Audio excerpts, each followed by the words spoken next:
a movimentação de correção que eu tinha te comentado aqui antes foi essa movimentação que iniciou ali no dia 8 de janeiro de 2021. Tivemos essa primeira etapa até o dia 2 de março de 2021. E aí depois, quando nós projetamos essa movimentação de baixa, tá, nós percebemos que ela teve início aonde? Ali no dia, só para marcar aqui, eu não sei se a produção consegue compartilhar a tela para que o pessoal possa ver melhor, ficar mais nítido, porque acaba que a tela fica aqui atrás de mim, né? Mas a gente teve aqui essa correção que iniciou ali no dia 7 de junho e foi até o dia 9 de setembro, tá? Então, quando a gente olha, acho que não conseguiram fazer o compartilhamento, então vou mostrar aqui para vocês aqui com a mão. Nós tivemos essa primeira janela de correção, primeira etapa de queda, tá? Muito forte, muito intensa. Tivemos toda essa jornada aqui positiva. Aqui a gente teve uma tensão nova política, foi, né, a saída do Lula, foi todo aquele movimento em cima, né, do ex-presidente Luiz Inácio Lula da Silva, aonde o mercado ele ficou mais pessimista, vinha num processo pessimista, mas depois a gente destrava um movimento de alta, um movimento positivo. Bom, depois que teve essa movimentação, tivemos essa segunda etapa de queda. E uma coisa interessante, Rafael, que essa queda que nós tivemos agora, ela foi a terceira maior queda que nós tivemos desde 2016. Ela só perdeu para a greve dos caminhoneiros e para o movimento que nós tivemos ano passado em função do Covid. Então é uma queda mais expressiva, mais intensa em relação às outras quedas que nós tínhamos tido ao longo desses últimos 5 anos. Olha só que interessante, né? Quando tu vai analisar os dados, quando tu vai analisar os números, quando tu vai analisar o comportamento do mercado. Então é natural tu esperar, é natural tu imaginar que neste momento podemos sim ter aqui um início, quem sabe assim espero que seja, de uma movimentação de alta, tá? Que movimentação pode se acontecer, Rafael Lara? Tá? Para que a gente possa também entender. Bom, todo o movimento do ciclo dos preços, né, a gente vai enxergar ou estruturas com características em M's ou estruturas com características em W. E os movimentos, eles vão... entenda o seguinte, né, que toda vez que existe uma compra, existe uma venda. Então toda vez que tu tem um movimento direcional, é como se o mindset do mercado fosse mudando de direção, fosse mudando de lado. E aí, com essa queda toda que nós tivemos, e essa é aquela queda que nós tivemos ali até o dia 19 de agosto, né, para ser mais preciso, depois que a gente teve essa correção, que foi ali nos 116.500 pontos, nós tivemos a primeira reação que eu já comecei a falar para todo mundo aqui no programa Geometria, no pré-mercado, né, que a gente estava tendo uma condição do mercado, querendo ou não, inverter a tendência. Acabou que o mercado ele ficou muito vocal em cima dos temas políticos. Nos últimos 10 dias, nos últimos 15 dias, o mercado estava muito vocal em cima das questões dos temas políticos. Foi se agravando, foi se intensificando até o dia 7 de setembro. Tivemos aquelas manifestações do dia 7 de setembro. Tivemos a carta, né, do presidente Jair Bolsonaro junto com o presidente Temer e, para mim, esse tema político ele se encerra com as manifestações desse final de semana. Então, por hora, no curto prazo, o que eu espero do lado político agora são notícias mais positivas para o mercado. O que nós podemos ter aí de notícias mais positivas para o mercado?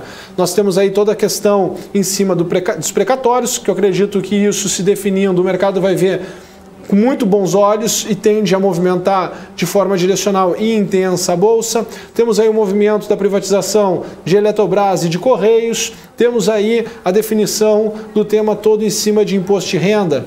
Então tem todos esses movimentos na esfera política, de decisão política, que pode sim ser o gatilho para a movimentação de alta, já que a gente já viveu esse período negativo no curto prazo aqui, né, no sentimento quando eu olho para a parte política. Tá? Estou falando aqui como analista, estou falando como investidor que tem 20 anos de experiência no mercado, não estou falando que sou de um partido tal, outro partido, né, ou sou pró-governo ou contra-governo, não estou falando nada disso. Estou simplesmente analisando o comportamento do mercado friamente e passando isso para vocês, para que vocês possam refletir e traçar os cenários de vocês.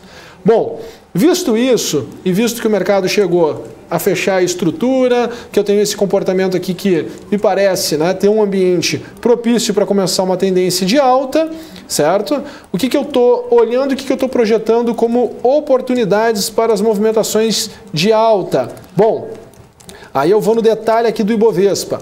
O que eu estou olhando aqui no detalhe do Ibovespa, né, pessoal? Para poder também não criar uma expectativa acima do que o mercado mostra que tem condições de entregar.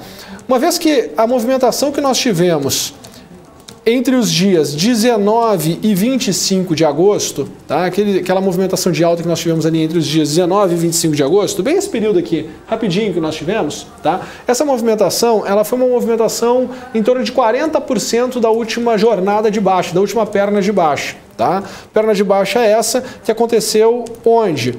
Entre os dias 15 de julho e 19 de agosto, tá? Então, essa correção de 40% deste movimento, ela me cria alguns cenários possíveis onde eu estou olhando o que os participantes do mercado estão fazendo. Que cenários possíveis são esses? Primeiro movimento, que eu acredito que possa ser mais intenso da Bolsa, é ela retornar ali para a região dos 123.800 pontos. Quando eu olho para esses 123.800 pontos, né, arredondando aqui próximo dos 124 mil pontos, tá, que está correlacionado com essa alta aqui, eu noto que é muito próximo dos fundos que nós tivemos neste movimento de correção, neste movimento de queda, que aconteceu ali entre o dia 4 de junho e 1º de julho. Tá? Então, eu acredito que a gente tem espaço para um primeiro rally e para esse nível de preço. A partir daí, o mercado ele tende a ficar mais complexo na questão ganhar tendência ou não.